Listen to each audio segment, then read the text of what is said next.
Okay, hi everyone. I'm gonna pop in here real quick just so you can see the face behind the voice. And I'm gonna start by showing you your paint colors without moving the camera. So I have 2 oranges, 2 yellows, 2 greens, plum, brown, and a deep red, and a white. So 2 oranges, 2 yellows, 2 greens, the plum, the brown, a deep red, and the white. So these are the colors we'll be using. And what's nice about this little setup we have is that you guys can pause anytime and take breaks as you find fit. Here we have our sample painting, and we're going to start working from the back forward. So we're going to start with our background. We're not going to get too crazy about it at the bottom or in the middle because we're going to be putting our pieces on here, but I am going to have some paint coverage because it helps to have paint coverage to get that desired amount of paint on your canvas when you're doing each little step. So we'll start with the back, work on our corn stalks, our pumpkin, and then our sunflowers and leaves. So I'm just going to get right to it. We should have a big brush and 3 other brushes. We have our little bitty one, we have a rounded one, yours might be a little more pointy, and we have a squared one. So those 4 brushes will get the job done for us. And always a good reminder, you have your napkin and your water handy. When we rinse out a brush, we do more cleaning on the paper towel than we do with the water. So we wiggle it in the water just to disperse the paint, let the paint drip off, and then you ultimately will dry it on the paper towel, and you'll see the paint coming off on the paper towel. With the small brushes, this is really easy to do. They clean really easily. With the bigger one, a little more effort. But again, you have the option to pause and wash them at the sink as well, which is a great way to get it clean. So I'm going to start with my plum, and I'm going to experiment a little bit with the brown because it certainly isn't a total plum back there, but there's a little touch of it that I like. So I'm going to start with plum and add brown sparingly to get off the purple and ease it up. I don't know that I want it purple. I always let people know when they're painting that I start with an idea and I do what I think is going to give me this result. But this result is just that. You certainly don't have to follow everything exactly the way I'm doing it. You can do your background a completely different color. If you want it to be a gray background, you can use white and then just a little dab of black in there. If you want to do an all brown background, you can go ahead and just start with the brown. So there's no right or wrong with any of this. That's always the first thing I tell anyone painting with me, is it is truly the joy of painting that we're doing this for the now. So this moment with all you guys together having a nice time is what it's about. Of course, we want our end result to be gorgeous, and it may be, and it may not be, because we're not professional painters. We're here for a fun party and a good time. So have a good time. And you'll see I'm just getting this plum. Decent coverage. It's not heavy duty coverage. Getting it just enough. I'm going to go heavier down here because we do see some of our background at the bottom. But as I pointed out, we're not going to see a lot of it in this very center part.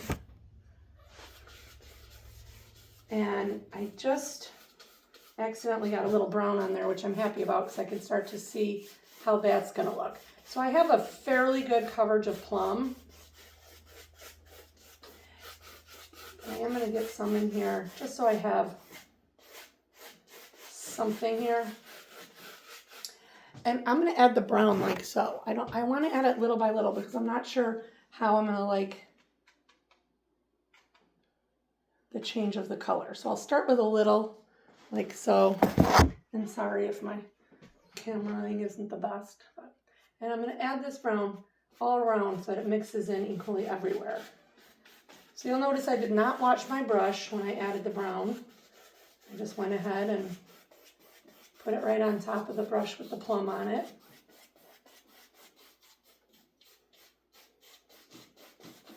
And I'm getting a little streaky here. In other words, my paint is not as thick as I want it to be, which happens sometimes. So I'm actually going to do a little trick and just add a little bit of white to it, because that will actually thicken your paint up.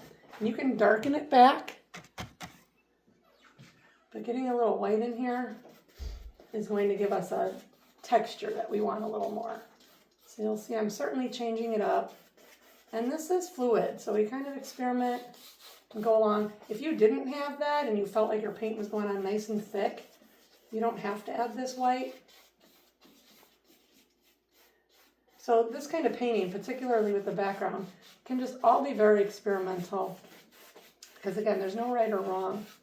Just gonna get that mixed in there a little bit. And you might have done this and say, oh, I kind of like that light background. A whole different ball game. I don't.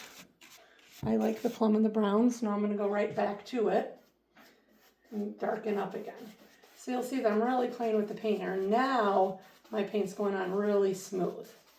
It's heavy, it's smooth, full coverage, and I'm still getting the plum coming through, the brown.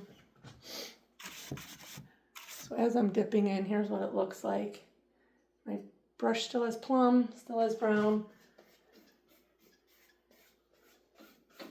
And just go ahead and get that a little bit everywhere. As far as the direction of this, it's just a background, so that's up to you. I'm just kind of having mine, as you see, without a whole lot of direction. All right, so this step of getting our background fairly covered takes a little different amount of time for everyone. Something to remember, particularly for this painting, is this is nothing. This is such a small part of the painting, so get it done. You can pause me, but you're going to have some dry time before we start the next step. So I encourage you can use a blow dryer if you guys are in a hurry. You can use paper plates to fan it, or you could just take a break and have some drinks and chat. You'll see the advantage of me not being there, is you can really do this on your own time. So I really like this. I'm going to be pausing in between too. So whether it continues as a single video, or if you just have to start the next section, we'll figure that out as we go along. I really like my background. It's a little more plum than the one that we see in here. I also printed this out and it came out darker than what I saw from the picture sent. But again, it's the background, does not matter at all. We don't want to start putting on our top designs yet. And here's the reason why. I'm going to clean my brush and demonstrate that while I'm talking about it. This is acrylic paint. So acrylic paint blends when it's wet, like we saw with the plum and the brown and the white. The nice thing about acrylic paint is that once it dries, it's full coverage. So for example, as we go along with our painting, if you do a corn stalk, for example, and some of that corn stalk doesn't quite turn out the way you like, and you try to fix it, and you keep trying to fix it, and going over it and over and over it, you're going to find that the paint just keeps mixing on your canvas, and you're going to have trouble correcting it. This is clean enough, so you'll still see some of the plum, but you'll see that I have a dry brush. So whatever you do, if you clean it on the paper towels or you clean it in the sink, make sure you dry it really well so that you're able to do this with it, and then let it sit on the side so you're ready if we use it in another step, which we may or may not. I'm thinking perhaps for the pumpkin. But you do not want to let it sit in your water, because then you just have a soaking wet brush and it won't be ready when you need it. So that's what we're going to do when you finish your background. So let's say we were to start on the stalks here, and you get some stalks that got a little too fat or something you didn't like. You can lessen that by coming back with a little plum and a little brown to erase what you have once it's dry. So this is why it's important to know that once the paint dries, you can paint right over it and change something or cover something up really easily. So sometimes it's about patience and letting the paint dry.